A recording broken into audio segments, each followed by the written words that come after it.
Class 12 half yearly exam में तुम्हारा syllabus 300 pages का होता है, लेकिन पेपर तुम्हारा 30 पेजेस से आता है। और वो 30 पेजेस कौन से हैं वही मैं इस वीडियो में तुम्हें दिखाने आया हूँ। जो टॉपिक्स मैं तुम्हें अब इस वीडियो में बताने वाला हूँ ना, वही टॉपिक से लास्ट 3 साल से तुम्हारा 80% पेपर बना है। तो तुमने अगर इन टॉपिक्स में से कुछ भी छोड़ दिया ना, तो गलती तुम्हारी होगी। बिकॉज फिजिक्स, केमिस्ट्री, बायोलॉजी, इन सभी सब्जेक्ट के इम्पोर्टेंट टॉपिक्स मैं तुम्हें बताऊंगा। इन टॉपिक्स को कर लेना तुम्हारे लिए इनफ है। So hi everyone, this is Mukul Bhardwaj और आज की वीडियो में हम बात कर रहे होंगे क्लास 12 के उन 20% टॉपिक्स की जिनसे तुम्हारा 80% पेपर बनता है। यस, बिल्कुल सही सुना तुमने। तुम इन 20% टॉपिक्स के हेल्प से 80% तक स्कोर कर सकते हो अपने एग्जाम में। तो अगर तुम ऐसे बच्चे हो जिसने हाफ ईयरली के लिए कुछ भी नहीं पढ़ा है और तुम्हारे पास कम टाइम है, तो जो भी मैं तुम्हें टॉपिक्स बताऊंगा ना, उनको एक कॉपी में लिख लो। और फिर ये करने कैसे हैं, कहाँ से तुम पढ़ोगे, ये सब मैं तुम्हें वीडियो के लास्ट में बताऊंगा। सबसे पहले तुम्हें सभी सब्जेक्ट के इंपॉर्टेंट टॉपिक्स बता देता हूँ। तो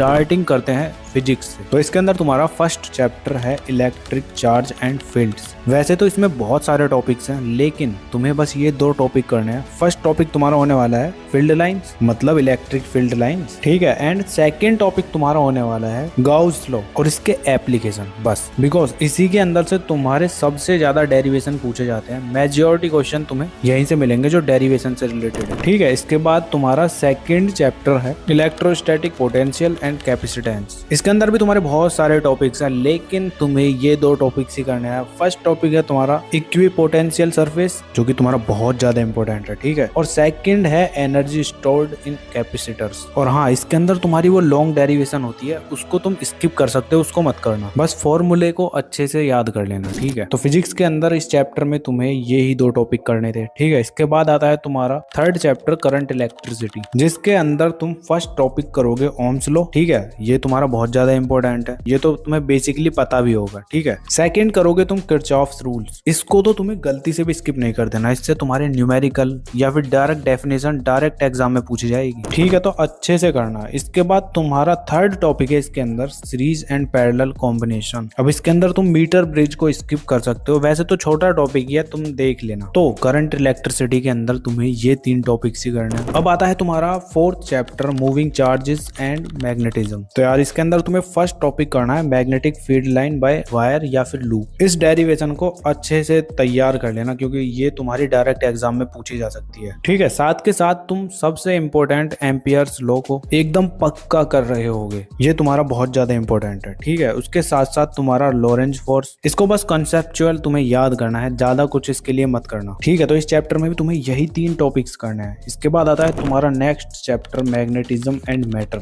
सबसे पहले तुम इसमें मैग्नेटिक मटेरियल्स, जिसके अंदर तुम्हारा सॉफ्ट, हार्ड, डायमैग्नेटिक, ये सब होता है, इनको अच्छे से करोगे तैयार, ठीक है। और सेकंड टॉपिक तुम इसके अंदर करोगे derivation of solenoid and dipoles. ये 2 टॉपिक तुम्हें बहुत ही अच्छे से तैयार करने हैं, ठीक है। इसके बाद तुम्हारा आता है सिक्स्थ चैप्टर इलेक्ट्रोमैग्नेटिक इंडक्शन। तो इसके अंदर तुम्हें सबसे पहले फैराडेज लॉ और लेंज लॉ, ठीक है। ये तुम्हें दोनों टॉपिक अच्छे से तैयार करने हैं, ठीक है। इसके बाद तुम्हें सेकंड इसमें करना है सेल्फ एंड म्यूचुअल इंडक्टेंस। इसके अंदर तुम ईडी करंट न्यूमेरिकल्स स्किप कर सकते हो, ठीक है। बाकी सबको अच्छे से तैयार करना है डिटेल। तो हाफ ईयरली में मेजॉरिटी तुम्हारे यही 6 चैप्टर्स आ रहे होंगे। और अगर तुम्हें नहीं पता कितने चैप्टर्स आ रहे हैं, तो यार अपने टीचर से पूछना, बिकॉज हाफ ईयरली तुम्हारे स्कूल वालों के हाथ में होता है। मैं तो तुम्हें सारे चैप्टर्स बता दूंगा, लेकिन तुम खुद भी तो जाके पूछो कि कितने कितने चैप्टर्स आ रहे हैं। और अगर तुम्हें ऑलरेडी पता है तो कमेंट सेक्शन में बता दो कौन कौन से चैप्टर्स हैं। बट मेजॉरिटी बच्चों के यही 6 चैप्टर्स आने वाले हैं। और इससे ज्यादा चैप्टर्स आ रहे हैं तो तुम मुझे इंस्टाग्राम पर डीएम कर देना, या फिर टेलीग्राम की लिंक मैं डिस्क्रिप्शन में दे दूंगा। वहां पे तुम्हें सभी चैप्टर्स के ये मोस्ट इंपोर्टेंट टॉपिक्स मिल जाएंगे, तो उस ग्रुप को भी ज्वाइन कर लेना, ठीक है। फिजिक्स तुम्हारा कंप्लीट हो चुका है, अब तुम्हारी आती है केमिस्ट्री। तो इसके अंदर तुम्हारा फर्स्ट चैप्टर है सॉल्यूशंस। तो सॉल्यूशन में यार तुम्हारा फर्स्ट टॉपिक होने वाला है राउल्स लॉ। ये तो तुम्हारा बहुत ही ज्यादा इंपॉर्टेंट है, इसको तो अच्छे से तैयार कर लेना। और इसके साथ साथ सेकंड टॉपिक तुम्हारा होगा कोलिगेटिव प्रॉपर्टीज, जिसके अंदर से तुम्हारे भर भर के एग्जाम में क्वेश्चंस पूछे जाते हैं। तो इसको तो स्किप करने की गलती बिल्कुल भी मत कर देना, ठीक है। और लास्ट तुम्हारा टॉपिक होने वाला है मोलैरिटी एंड मोलैलिटी। इनसे तुम्हारे सबसे ज्यादा न्यूमेरिकल्स पूछे जाएंगे। तो फॉर्मूला और डेफिनेशन दोनों को अच्छे से याद कर लेना, कोई ज्यादा टफ नहीं है। तो यही 3 टॉपिक्स तुम्हें करने हैं इस चैप्टर के अंदर। नेक्स्ट चैप्टर आता है तुम्हारा इलेक्ट्रोकेमिस्ट्री, जिसके अंदर सबसे पहले तुम कर रहे होगे नर्नेस्ट इक्वेशन वाले टॉपिक को। इसको गलती से भी स्किप मत कर देना, बहुत ही ज्यादा इंपॉर्टेंट है, ठीक है। इसके बाद तुम्हारा सेकंड टॉपिक है इलेक्ट्रोकेमिकल सेल्स। ये भी तुम्हारा इंपॉर्टेंट है, पर इतना ज्यादा नहीं है जितना फर्स्ट वाला था, बट हाँ कर लेना इसको को भी, ठीक है। इसके बाद थर्ड टॉपिक है कंडक्टेंस। इससे भी तुम्हारे भर भर के क्वेश्चंस पूछे जाते हैं, तो अच्छे से कर लेना, ठीक है। तो ये 3 टॉपिक्स ही करने थे तुम्हें इस चैप्टर में। नेक्स्ट चैप्टर आता है तुम्हारा केमिकल काइनेटिक्स। अब इसके अंदर सबसे पहले तुम्हें रेट लॉ पढ़ना है, उसके बाद तुम इंटीग्रेटेड इक्वेशंस को पढ़ रहे होगे, एंड लास्ट में एक्टिवेशन एनर्जी। तो बस ये 3 टॉपिक्स ही करने हैं तुम्हें, ज्यादा डिटेल में मत जाना, ऊपर ऊपर से पढ़ लेना, फॉर्मूला वगैरह अच्छे से याद कर लेना, क्योंकि इससे तुम्हारे न्यूमेरिकल से ज्यादातर पूछे जाते हैं, तो उसके लिए फॉर्मूलेज तो पता होने चाहिए, ठीक है। इसके बाद तुम्हारा फोर्थ चैप्टर आता है D and F block elements. अब इसके अंदर तुम्हें इलेक्ट्रॉनिक कॉन्फ़िगरेशन अच्छे से रेडी करना है सभी एलिमेंट्स के, ये तुम्हारा बहुत ज्यादा इंपॉर्टेंट है, ठीक है। और साथ में तुम्हें प्रॉपर्टीज ऑफ डी ब्लॉक, इनको अच्छे से रेडी कर लेना है, बस एफ का रहने देना, एफ का मत करना। तो इसके अंदर तुम्हारी यही 2 टॉपिक थे जो मोस्ट इंपॉर्टेंट थे, ठीक है। इसके बाद तुम्हारा नेक्स्ट चैप्टर आता है कोऑर्डिनेशन कंपाउंड्स। अब इसमें यार तुम्हारा फर्स्ट टॉपिक है IUPAC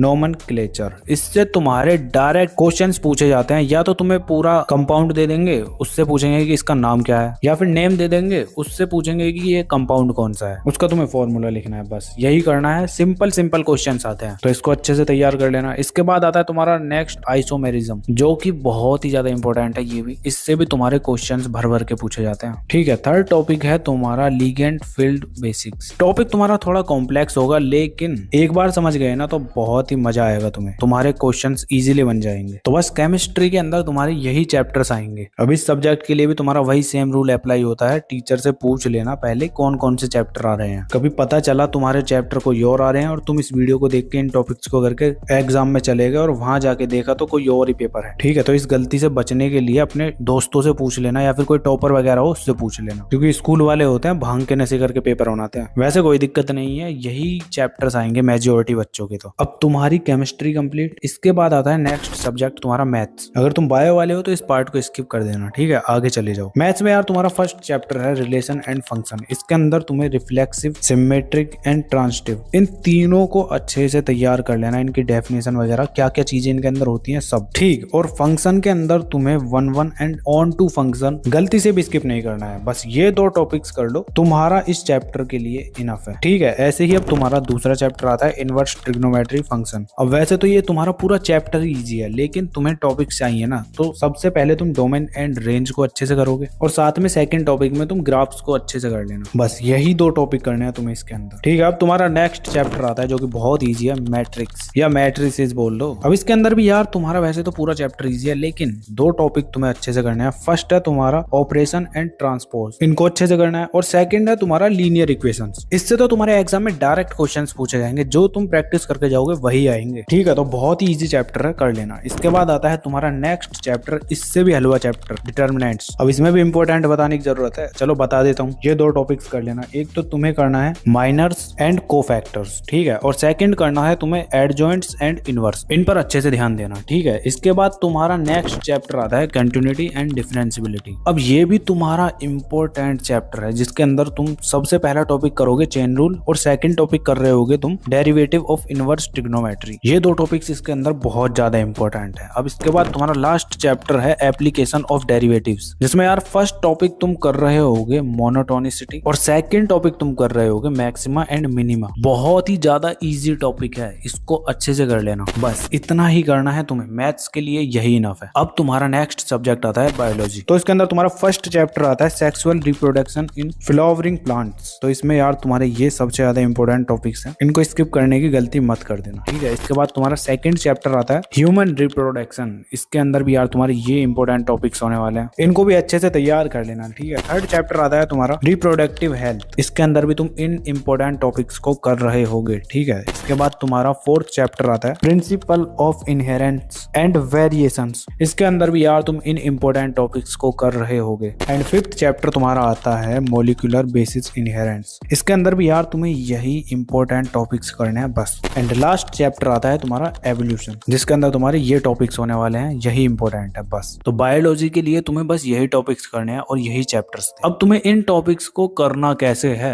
अगर बिल्कुल भी टाइम नहीं है ना तो सीधा इन 3 स्टेप्स को फॉलो करो। स्टेप 1 में यार तुम YouTube पर जो भी तुम्हें टॉपिक पढ़ना है उसको सर्च करोगे और उसको अच्छे से समझोगे, ठीक है। स्टेप 2 में तुम उसके शॉर्ट नोट्स बना लोगे, और थर्ड स्टेप में तुम प्रीवियस ईयर क्वेश्चंस लगाओगे। ये कहाँ पे मिलेंगे, ये मैंने टेलीग्राम पर अपलोड कर रखे हैं, फिजिक्स, केमिस्ट्री, बायोलॉजी और मैथ्स के लिए। तो टेलीग्राम की लिंक मैं डिस्क्रिप्शन में दे दूंगा, या फिर तुम टेलीग्राम पर जाकर you can learn internet search कर लेना, तुम्हें ग्रुप मिल जाएगा, ग्रुप ज्वाइन कर लेना और उन क्वेश्चंस को भी लगा लेना, फ्री ऑफ कॉस्ट ही है। बाकी तुम्हें कोई और प्रॉब्लम भी है तो कमेंट करके बता दो यार। और अभी भी समझ नहीं आ रहा हाफ ईयरली के लिए किस तरह से पढ़ना है, तो ये वाली वीडियो तुम्हें अपनी स्क्रीन पर शो हो रही होगी, या फिर क्लास 12th की वो बहुत बड़ी मिस्टेक जो कि तुम करोगे उसमें तुम फेल तक हो सकते हो। ये वीडियोस देखना चाहते हो तो तुम्हें अपनी स्क्रीन पर ये शो हो रही हैं, इनको भी देख सकते हो। बाकी चलो मिलते हैं नेक्स्ट वीडियो में, तब तक के लिए keep learning, keep studying and keep smiling.